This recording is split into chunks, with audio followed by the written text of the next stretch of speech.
RSS ಸಂಘಟನೆ, ಅದು ದೇಶದ್ರೋಹಿ ಸಂಘಟನೆ. ಅದು ಇದರ ಮೂಲ ಎಲ್ಲಪ್ಪ ಅಂದ್ರೆ ಜರ್ಮನಿಯ ಹಿಟ್ಲರ್ ಇದನ್ನಲ್ಲ, ಆ ಹಿಟ್ಲರ್ನ ವಂಶಸ್ತ್ರ ಇವರು. ಸುಮ್ಮನೆ ಕೈ ಕೊಟ್ಕೊಂಡು ಕೂತ್ಕೊಳ್ಳಕ್ ಆಗಲ್ಲ. ನಮ್ಮ ಸಂಘಟನೆಗಳು, ನಮ್ಮ ಸಮುದಾಯದ ಸಂಘಟನೆಗಳು ಕೂಡ ನಾವು ಬಲಿಷ್ಠವಾಗಿದ್ದೀವಿ.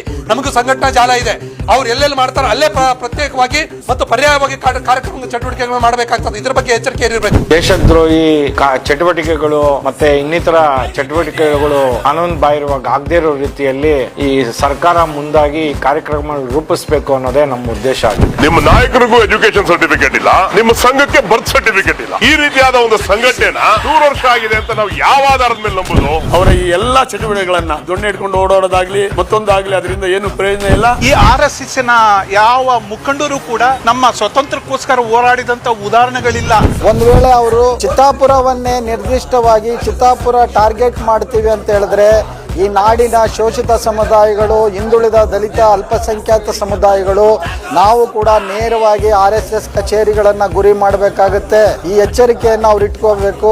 ಆ ದೇಶದ್ರೋಹಿ ಸಂಘಟನೆಯನ್ನ ಪಥಸಂಚಲನ ಮಾಡೋದಕ್ಕೆ ರಾಜ್ಯದಲ್ಲಿ ಅವಕಾಶ ಕೊಡಬಾರದಂತ ರಾಜ್ಯ ಸರ್ಕಾರವನ್ನ ನಾವು ಒತ್ತಾಯ ಮಾಡೋದಿದೆ. ಇಲ್ಲಿವರೆಗೂ RSS ಸಂಘ ಪರಿವಾರದ ಸಂಘ ಸಂಸ್ಥೆಗಳು ಸರ್ಕಾರದಿಂದ ಭೂಮಿ ತಗೊಂಡಿದ್ದಾರೆ, ಅನುದಾನ ತಗೊಂಡಿದ್ದಾರೆ. ಅದು ಸದ್ಬಳಕೆ ಆಗ್ತಾ ಇದೆಯಾ, ಸರಿಯಾದ ರೀತಿಯಲ್ಲಿ ಉಪಯೋಗ ಆಗ್ತಾ ಇದೆ ಅನ್ನೋದು ಗೊತ್ತಾಗಬೇಕಾಗಿದೆ. ಹಾಗಾಗಿ ರಾಜ್ಯ ಸರ್ಕಾರ ಈ ಕುರಿತಂತೆ ಸಮಗ್ರವಾದ ತನಿಖೆ ಮಾಡಿ ಇದನ್ನ ಪರಿಶೀಲನೆ ಮಾಡಬೇಕಂತಂದ್ರೆ ಒತ್ತಾಯವನ್ನು ಮಾಡ್ತೇವೆ. ಮಂತ್ರಿಗೆ ಅವ್ಯಾಚ ಶಬ್ದಗಳಿಂದ ಬೈಯೋದಿರ್ಬೋದು ಅಥವಾ ಜೀವ ಬೆದರಿಕೆ ಹಾಕೋದಿರ್ಬೋದು, ಇದೆಲ್ಲ ಕಂಡಾಗ ದೇಶ ಯಾವ ದಿಕ್ಕಿನಲ್ಲಿ ಸಾಕ್ತಾ ಇದೆ ಅನ್ನೋದನ್ನ ನೀವು ಎಲ್ಲರೂ ಯೋಚನೆ ಮಾಡಬೇಕಾದಂತ ವಿಚಾರ.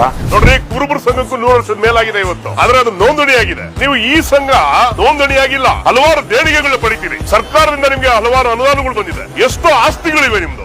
ಸರ್ಕಾರ ಇದ್ರ ಬಗ್ಗೆ ಪರಿಶೀಲನೆ ಮಾಡಿ ಅವರ ಆಸ್ತಿಗಳೆಲ್ಲ ಮುತ್ತುಗೋಲು ಹಾಕ್ಬೇಕು ಅಂತ ಈ ಸಂದರ್ಭದಲ್ಲಿ ಆಗ್ರಹ ಮಾಡ್ತೀವಿ. ದೇಶ ದ್ರೋಹನ ಮಾಡಿದಂತಹ RSS ಅವ್ರ ಮಕ್ಕಳು ಇರುವಂತಹ RSS ಮುಖಂಡರು, ಆಮೇಲೆ ಇರುವಂತಹ ರಾಜಕೀಯ ಮುಖಂಡರು, ಸಚಿವರು, ಅವ್ರ ಮಕ್ಕಳು ಯಾರಾದ್ರೂ ಈ RSS ಸಂಘಟನೆಯಲ್ಲಿ ಓಡಾಡಿ ಬಲಿದಾನ ಮಾಡಿರೋದನ್ನ ಎಲ್ಲರೂ ಕೇಳಿದಿರಾ? ನಮ್ಮಂತಹ ಹಿಂದುಳಿದ ವರ್ಗದ ಶೋಷಿತ ದಲಿತರ ಮಕ್ಕಳನ್ನ ದೂಡಿ ಅವರನ್ನು ಬಲಿ ಕೊಟ್ಟಂತಹ ಪ್ರಸಂಗವೇ ನಾವು ನೋಡ್ತೀವಿ RSS ಈ ಸಂಘಟನೆಯಲ್ಲಿ. ನೀವು ರಾಷ್ಟ್ರ ಧ್ವಜವನ್ನು ಒಪ್ಪೋದಿಲ್ಲ, ರಾಷ್ಟ್ರ ಗೀತೆಯನ್ನು ಒಪ್ಪೋದಿಲ್ಲ, ಸಂವಿಧಾನನೇ ಒಪ್ಪೋದಿಲ್ಲ. ಈ ಶ್ರೇಣೀಕೃತ ವ್ಯವಸ್ಥೆ ಇದೇ ರೀತಿಯಲ್ಲಿ ಇರಲಿ ಅಂತ ಸಮಾಜದಲ್ಲಿ ಬಯಸ್ತೀರಿ. ನಿಮ್ಮ ಕೊಡುಗೆ ಏನಿದೆ ರೀ ಹೋಗ್ಲಿ 100 ವರ್ಷದಲ್ಲಿ?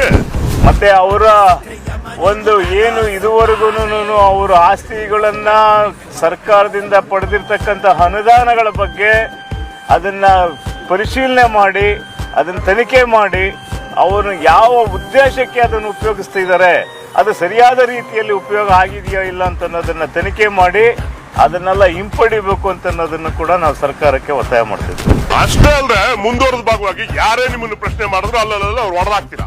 ಗೌರಿ ಲಂಕೇಶ್ವರ್ ಹೊಡೆದಂಗೆ, ಕಲಬುರ್ಗಿಯವರು ಹೊಡೆದಂಗೆ, ಮಹಾತ್ಮ ಗಾಂಧೀಜಿನೇ ಹೊಡೆದ್ರಲ್ರಿ. ಈ ರೀತಿ ಈ ಗೊಡ್ಡು ಬೆದರಿಕೆಗಳು ಇವತ್ತಿನ ದಿನದಲ್ಲಿ ನಡೆಯಲ್ಲ. ನಮ್ಮ ಸಿದ್ದರಾಮಯ್ಯನವರ ಸರ್ಕಾರದಲ್ಲಿ ನಡೆಯೋದಿಲ್ಲ. ನಮ್ಮ ಪ್ರಿಯಾಂಕ ಖರ್ಗೆಗೆ ಸಮಸ್ತ ಶೋಷಿತ ಸಮುದಾಯಗಳು ಬೆನ್ನಿಂದ ನಿಂತಿದೆ. ಇವತ್ತು ಯಾವುದೇ ಕಾರಣಕ್ಕೂ ನಾವು ಇದನ್ನ ಇಲ್ಲಿಗೆ ನಿಲ್ಲಿಸೋದಿಲ್ಲ. ಅವ್ರು ಏನಾದ್ರೂ ಈ ರೀತಿ ಪಥಸಂಚಲನಗಳನ್ನ ಮುಂದುವರಿಸಿಕೊಂಡು ಹೋದ್ರೆ ಸಮಸ್ತ ಶೋಷಿತ ಸಮುದಾಯಗಳು ಕಂಡ್ರಿ 80% ಜನಸಂಖ್ಯೆ ಇದೀವಿ ದೇಶದಲ್ಲಿ. ನಾವುಗಳು ಬೀದಿಗಿಳಿದು ಪಥಸಂಚಲನಗಳು ಮಾಡಿದ್ರೆ ಏನ್ ಗತಿ ಆಗುತ್ತೆ ಸ್ವಲ್ಪ ಯೋಚನೆ ಮಾಡಿ.